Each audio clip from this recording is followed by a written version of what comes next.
Die Mobilfunkstandorte in den Katastrophengebieten wieder ans Laufen zu bringen, das ist unsere höchste Priorität. Deshalb sind wir heute mal im Netzmanagement Center und da zeigen wir euch, wie wir diese Standorte wieder in Gang bekommen.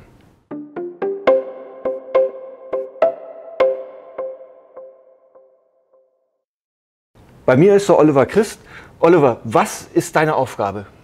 Meine Aufgabe ist die zentrale Koordination der Instandsetzung der Ausfälle. Bei uns läuft zusammen, was alles ausgefallen ist. Wir sehen auch, was wieder geht.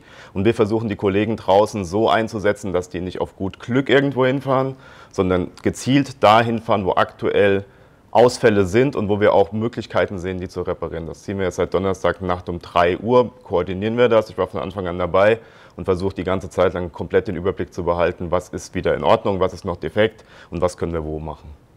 Du sagst, du bist am Donnerstag um 3 Uhr benachrichtigt worden. Damals waren 300 Stationen weg. Was ist dann in dir vorgegangen, als du das zum ersten Mal gehört hast? Als ich das zum ersten Mal gehört habe, ist in mir vorgegangen, wir können jetzt alles machen, aber wir dürfen auf keinen Fall in Panik verfallen und wir dürfen auf keinen Fall den Überblick am Anfang verlieren. Wenn wir den einmal verloren haben, dann können wir nicht koordiniert vorgehen, dann sind wir erstmal einen Tag mit Sortieren beschäftigt und wir haben uns am Anfang darauf konzentriert, was ist kaputt, was kann die Ursache sein, wo können wir was tun, wo können wir schnelle Erfolge erzielen und wo brauchen wir vielleicht ein bisschen länger, um das zu koordinieren. Krise ist ja jetzt so ein bisschen dein Geschäft auch. Was ist diesmal anders an der Krise? Anders an der Krise verglichen mit anderen Krisen, wenn wir jetzt aus Telekom-Technik-Sicht ausgehen, ist die Tatsache, dass wir eine Vielzahl an Fehlerquellen haben und es sehr, sehr schwer ist, überhaupt den Überblick zu behalten. Also wenn ich jetzt als Beispiel mal anbringe, ich war schon bei anderen Störungen dabei, wo wir auch bundesweit mal Mobilfunkausfälle hatten oder bundesweit Magenta TV nicht lief. Aber man hat im Endeffekt immer eine oder maximal 2 Fehlerquellen, auf die man alle Ressourcen konzentrieren kann.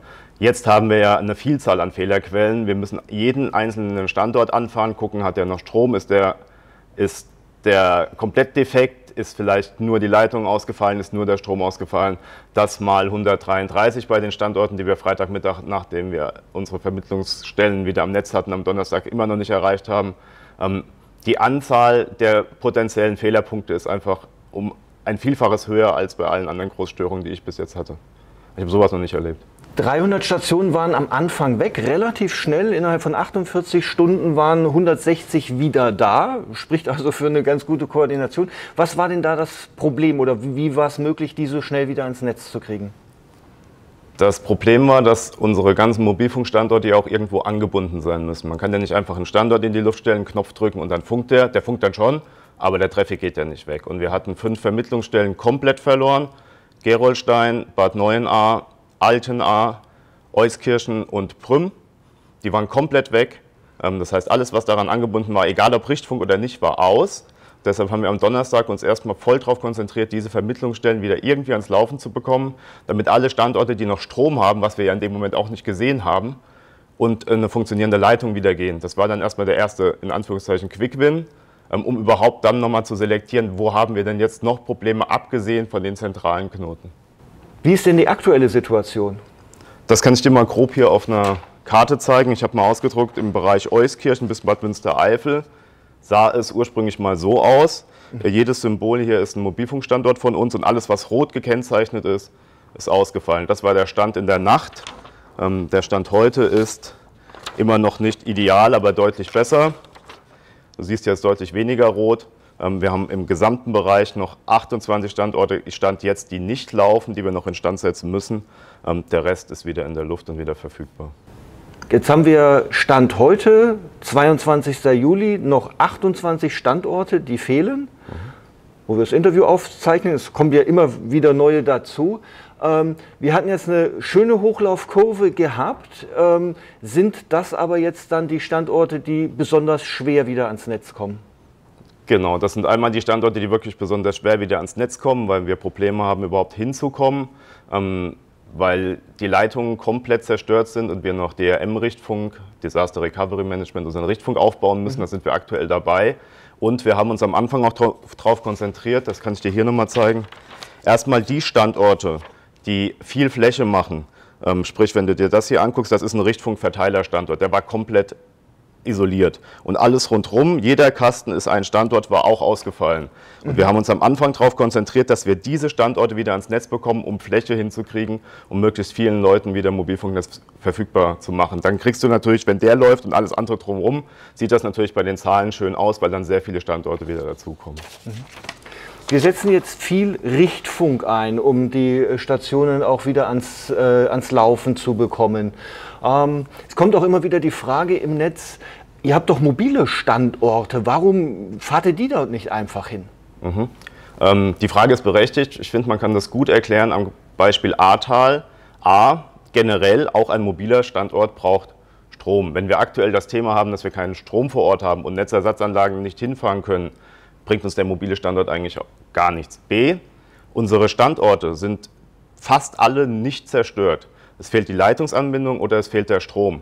Das heißt, am Beispiel Ahrtal, wir könnten einen mobilen Standort neben den bestehenden Standort stellen, der aktuell keinen Strom hat und keine Anbindung, und würden dann für den mobilen Standort Strom und Anbindung realisieren. Was ja keinen Sinn macht, weil es ist ja eigentlich alles schon da und die stehen genau da, wo sie in das Ahrtal reinstrahlen. Das Ahrtal, das schlängelt sich sehr stark unten durch. Jeder, der bei Google Maps mal guckt, sieht das. Und unten einen DRM-Container hinstellen, bringt dann nur für einen ganz kleinen Bereich was. Die Funkwellen kommen nicht um die Kurve und wir haben dann einen Ort versorgt. Und wenn wir den oben in Betrieb nehmen, kriegen wir die komplette Fläche hin. Deshalb haben wir uns darauf konzentriert, die Bestandsstandorte wieder in Betrieb zu nehmen. Wir machen jetzt viel mit Richtfunk. Kommt im Netz auch immer mal wieder die Frage, welche Kapazität habt ihr denn da? Weil vorher sind die mit Glasfaser angeschlossen, die Standorte, jetzt mit Richtfunk. Das ist eine gute Frage. Wir haben verschiedene Richtfunk-Hubs im Bereich, manche können nur 300 Megabit, andere können bis zu einem Gigabit. Das ist aber auch hardwarebedingt, das heißt, wir können nicht einfach einen Knopf drücken und sagen, so, jetzt kann der mehr. Da ist das Ahrtal ein gutes Beispiel, weil wir im Ahrtal alles per Richtfunk anbinden mussten. Da gibt es aktuell keine Glasfaser mehr. Wir haben da einen Hub, der hat 350 Megabit und der war an einem Standort angeschlossen. So, da hat das gereicht, problemlos. Da haben wir jetzt alle Ahrtal-Standorte, das sind 4 Stück, dahinter gehängt. Jetzt haben wir natürlich, da laufen wir Gefahr, dass wir jetzt an diesem Link in so einen kleinen Flaschenhals reinlaufen. Es ist im ersten Moment erstmal besser als nichts, aber wir versuchen jetzt natürlich auch aus Kapazitätsgründen zu schauen, ob wir da nochmal irgendwie über andere Glasfaser, wenn denn die ersten wieder da sind, die Last runternehmen können von dem Link oder den Link entsprechend erweitern, damit wir nicht da jetzt wieder in das nächste Problem reinlaufen. Du hast Hop gesagt. Was ist der Unterschied zwischen einem Standort und einem Hop? Ein Hop ist ein Richtfunklink zwischen 2 Standorten. Okay. Also ein Kabel durch die Luft. Ich weiß, wenn wir jetzt das Video live stellen, wird der ein oder andere sagen, ihr seid im Netzmanagement Center, hier ist ja niemand. Warum ist das so? Weil auch bei uns Corona-Pandemie immer noch vorhanden ist und wir seit 1,5 Jahren einen Großteil unserer Mannschaft im Homeoffice haben. Wir haben übrigens auch einen im Ahrtal sitzen. Dem ist zum Glück nichts passiert, der ist auch jetzt wieder online. Aber generell sind wir seit 1,5 Jahren in dem Modus, dass die Leute im Homeoffice arbeiten und nur ganz wenige hier sind. Ein paar Sachen muss man hier koordinieren, aber im Endeffekt, wir koordinieren das bundesweit aus Bonn. Wenn jetzt jemand in Köln wohnt, kann er das auch bundesweit aus Köln koordinieren. Wir haben uns daran gewöhnt, es läuft auch relativ gut. Oliver, ganz herzlichen Dank für deine Zeit. Du musst wieder an deine Arbeit, aber die Informationen, denke ich, waren ganz wichtig gewesen, dass wir die auch mal rausgeben können.